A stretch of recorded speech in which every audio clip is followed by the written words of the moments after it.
এবার প্রশ্ন হলো, অভিবাসী বিরোধিতা তথা শুল্ক যুদ্ধের জের বিদেশে পড়তে যাওয়া ভারতীয় ছাত্রের সংখ্যা 2024 সালে বড়সড় পতন। মূলত আমেরিকা, কানাডা ও ব্রিটেনে পড়তে যাওয়া ছাত্রের সংখ্যা দারুণভাবে কমে গেছে। আর এই তিন দেশেই পড়তে যাওয়া ছাত্রছাত্রীর সংখ্যা একসঙ্গে কমে যাওয়ার ঘটনা গত 5 বছরে কিন্তু ঘটেনি। বিদেশে পড়তে যাওয়া ছাত্রের সংখ্যা সামগ্রিকভাবে কমেছে 25%। বিশ্বজুড়ে জ্ঞান বিজ্ঞানের চর্চা ও পারস্পরিক লেনদেনের যুগ কি তাহলে শেষ হয়ে হলো? এটাই কিন্তু এখন বড় প্রশ্ন। আর সেই প্রশ্ন নিয়ে যাব, যেমনটা আপনাদের বলছিলাম, নিউজ রুম থেকে রয়েছেন আমাদের সঙ্গে আমাদের পলিটিক্যাল এডিটর আশিস চট্টোপাধ্যায়। আশিস দা, দেখো, প্রথমেই সরাসরি তথ্যটা একটু বলে নেওয়া যেতে পারে। আমরা দেখেছি আমেরিকায় ছাত্র পড়তে যাওয়াটা 2023 সালের তুলনায় 2024 সালে 34% কমে গেছে। 2023 সালে এদেশ থেকে পড়তে গিয়েছিল 1,31,000 জন ছাত্রছাত্রী, 2024 হয়েছে 86,110। কানাডায় কমেছে 32% ছাত্রছাত্রী যাওয়া, 2023 ছিল 2,78,000, 2024 হয়েছে 1,89,000। একইভাবে ব্রিটেনে যে ছাত্রছাত্রী পড়তে যায় তাদের সংখ্যাও 26% কমেছে। এতখানি কমে যাওয়ার কারণ কি এবং এর কি ফল ফলতে পারে ভারতে, সেটা নিয়ে কিন্তু গভীর চর্চা শুরু হয়েছে।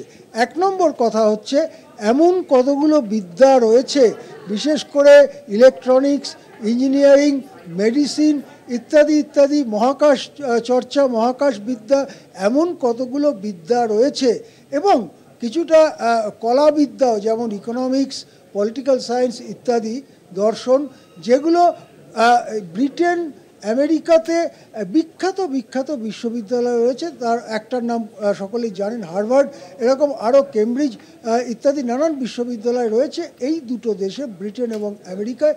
এবং কানাডায় রয়েছে ইঞ্জিনিয়ারিং, মেডিকেলের বিশ্ববিখ্যাত প্রতিষ্ঠান। এই সব জায়গায় পড়াশুনো করে এসে ভারতে বহু গুরুত্বপূর্ণ পদ সামলাচ্ছেন যুগ যুগ ধরে ভারতীয়রা। অনেকে আবার ওদেশে থেকে যান এবং ওদেশের নাগরিকত্বও পান। এই যে ছাত্র ছাত্রীরা যান, তারা যদি আর বিদেশে না যান, তাহলে বিদেশে যে যে জিনিসগুলোতে গবেষণা অনেক অগ্রবর্তী পর্যায়ে পৌঁছেছে, সেগুলো কি আর ভারতীয়রা জানতে পারবেন না, শিখতে পারবেন না? এই রকম একটা আশঙ্কা দেখা গিয়েছে। আরেকটা বিষয় হচ্ছে, এই যে হার্ভার্ড বা কেমব্রিজ বা অক্সফোর্ড থেকে শিক্ষিত ছাত্রছাত্রীরা ওখানে পাশ করে পিএইচডি করে তারা দেশে ফিরছেন, ফিরে তারাই তো এখানকার ইউনিভার্সিটিগুলোতে অধ্যাপক হচ্ছেন, অধ্যাপিকা হচ্ছেন, তারাই তো এখানকার গবেষণাতে নেতৃত্ব দিচ্ছেন। যদি হার্ভার্ডের মতো বিশ্ববিদ্যালয়, কেমব্রিজ, অক্সফোর্ডের মতো বিশ্ববিদ্যালয়ে যাওয়া বা যাওয়ার সুযোগ আস্তে আস্তে কমে যায়, তাহলে তার কি প্রভাব ভারতীয় বিশ্ববিদ্যালয়গুলোর উপর পড়বে, এটাও কিন্তু ভারতের পক্ষে একটা দুশ্চিন্তার বিষয়। অন্যদিকে আমেরিকা, কানাডা বা ব্রিটেন, তাদের ওখানে পড়তে যাওয়ার ফলে ভারতীয়রা অনেক টাকা ওই দেশগুলোতে খরচা করেন। এই সব ছাত্রছাত্রীদের সংখ্যা যদি বিপুলভাবে কমে যায়, তাহলে কানাডা, মার্কিন যুক্তরাষ্ট্র বা ব্রিটেন, সেখানে যে টাকা পয়সা খরচা করতো ভারতীয়রা, সেটাও কমে যাবে। ফলে সেটাও তাদের জাতীয় স্বার্থে ঠিক নয় বা ভালো নয়।